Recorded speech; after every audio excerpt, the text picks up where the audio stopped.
the belly, and his lat might be in that categorized as on the left side. Parts of his rib here, maybe the bottom of his pectoralis major, maybe the right-hand side of his deltoid muscle, and then maybe the whole right side of his elbow, a little bit of the bicep, definitely the whole right side of his quad, and underneath this quad. So all these different kind of trying to figure out what would be considered bottom right of all these forms. So I'm going to deselect. So this is where I've ended up. I'm going to hide this light and shadow area. So I've went from this flat color to a little more mottled. And I'll do that with all of the things. So as I'm coloring this cape and cowl, you know, on this part of the head, obviously the ink, whoever inked it made the bottom right shadow. So I need to do the top right in a brighter color. So, and then you just keep applying that for the whole thing. Now I'll talk just briefly about the background. You are welcome to go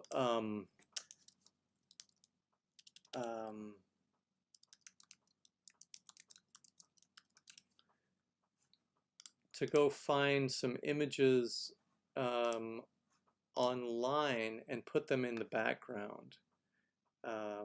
I'm looking for bats right now, and I don't see any offhand. So anyway, so you're welcome to do that, but let me talk about putting a gradient in Photoshop.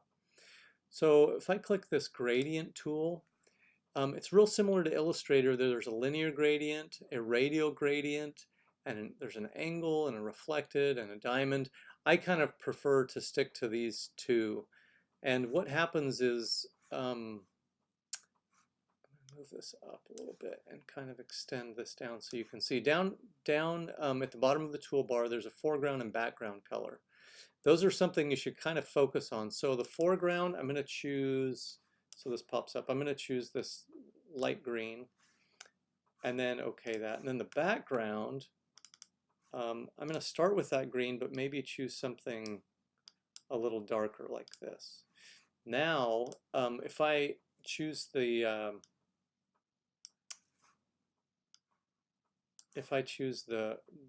radial gradient, if I click and drag, oh, I'm in the wrong layer, sorry, Control Z. Background, if I click and drag, you can see that the light side, or the foreground, goes, is the center of the radial gradient, and then the outside is the background color. In other words, foreground and background. So I'm going to get a little bit lighter color for foreground so we have a little more dramatic of effect.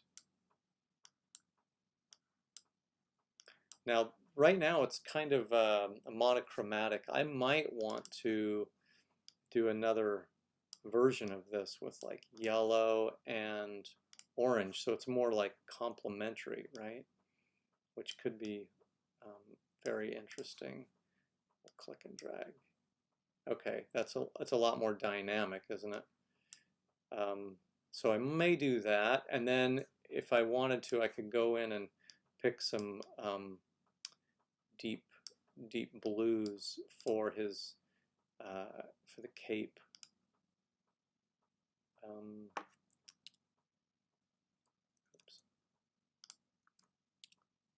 For the cape and maybe the gloves.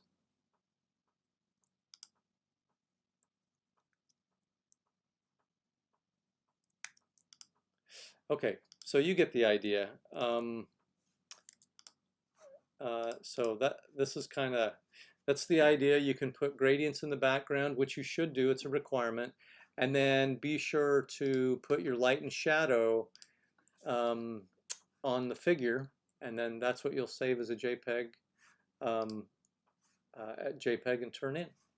And hope this helps. Let me know if you have any specific questions.